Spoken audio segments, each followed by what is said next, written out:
早晨，今朝起身我哋嚟呢啲鋪頭仔食早餐，試下北京嘅早餐，睇下啲人食嘅，唔知會唔會服啊？我都唔知啊，就去睇下先。我来一个馅饼就行了。我也一个啊，来3根馅饼，那还有吗？肉那个酸菜。酸菜锅里烙着，刚出来的啊。有什么系列呀？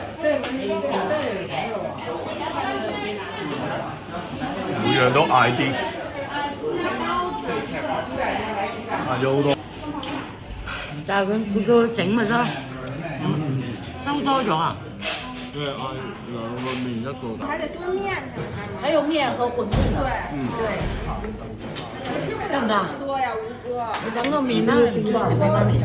不能吃这么多的米飯。呢個係咩嚟㗎，阿仔？鹹豆腐花。鹹豆腐花。而且